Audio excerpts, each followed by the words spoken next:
You're poor as fuck, but need someone to paint your D&D character? Well, today's your lucky day, because I will paint it for free.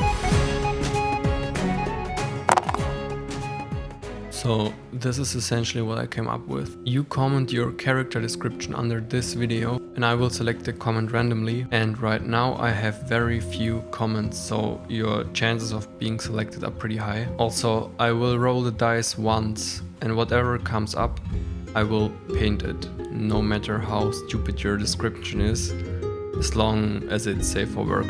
For this episode we will paint a character by Hühnerschreck. His character is named Tuck, Thuck, Thack, Thick, Thick, Tack, Thick, Tuck, I'm not sure. And he's a tall, muscular troll in the style of World of Warcraft. He has white skin, a big black mohawk, glowing green eyes, a big black axe on his shoulder, and a confident smile on his face. He stands upright and wears a tabard with dark green black ground and a black axe in the middle. He wears black fabric, pants and no shoes. Best wishes, T. We can do that.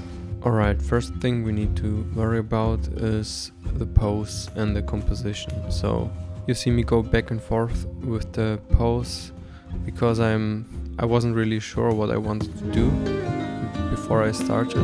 And also this is my second attempt. My first attempt I scratched it completely. It didn't work out at all. What I noticed is if you see that it's not working, it's better to scratch it as early as possible if you really think you can't save it. But you shouldn't scratch everything you're not happy with, because you also have to try to improve, and sometimes it works out and it gets better. So just be honest to yourself and answer the question if you can, if this is going somewhere or if it's just doomed to be shitty.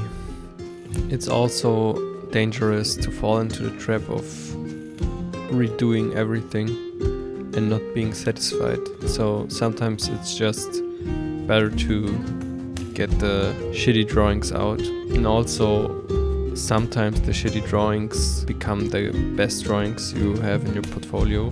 So just forget everything I just said and don't listen to me ever again. Here you can see I'm starting to think about values, and I'm separating the character from the background. I'm adding a light and just trying if this lighting situation works, and if I like it, then I will color it. But first I wanted to make a black and white sketch before I commit to color. I usually do this because I want to focus on one aspect of the drawing at the time and not everything at once, so I'm not overwhelmed with fundamental questions.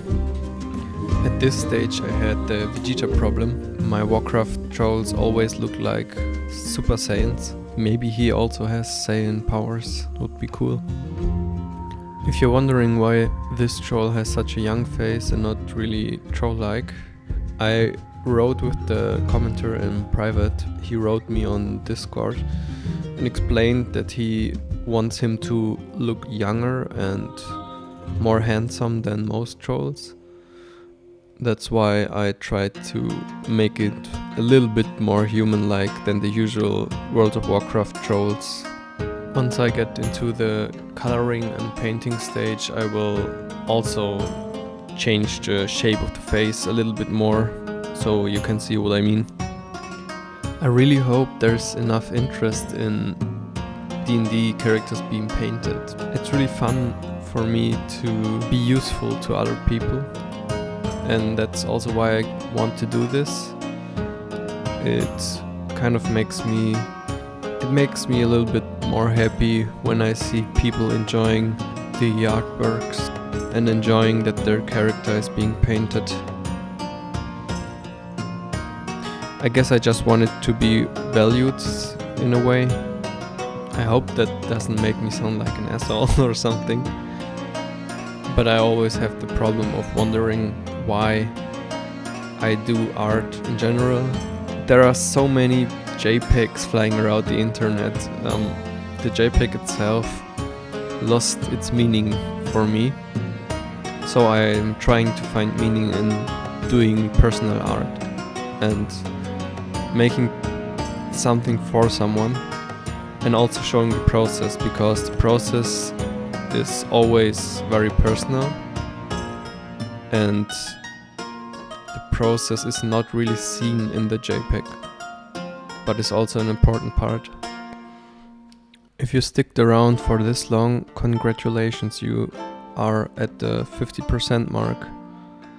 And at 50% mark I run out of things to talk about, because I don't have anything going on in my life and it's very boring.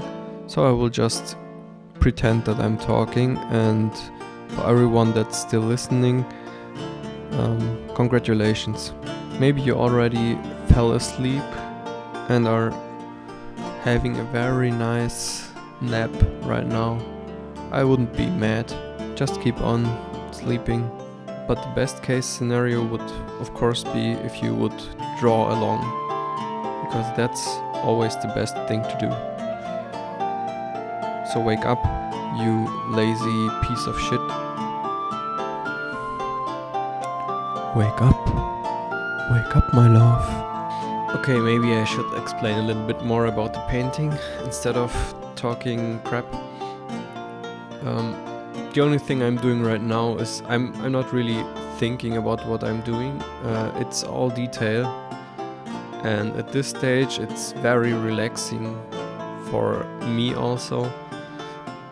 The most intense stage is the beginning, when nothing is figured out, but at this point almost everything is already where it is supposed to be, and the only thing I'm doing is judging if I like something or not and changing it. And at this stage I can also watch some TV show or something, even though I'm not really doing that very often. Most of the time I'm watching meaningless videos on YouTube about true crime and stuff like that. Very often it's just interrogation videos in the background, so I have some background noise instead of silence. I find it very difficult to work in silence. By the way, I'm still thinking about the format of this whole thing here. My older videos were in speed paints, but they were painted in real time and I was talking over it.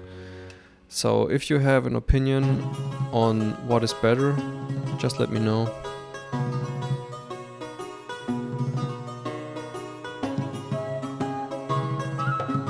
For the last part of the painting I will speed up the video even more, just because there's not that much happening, it's just little details.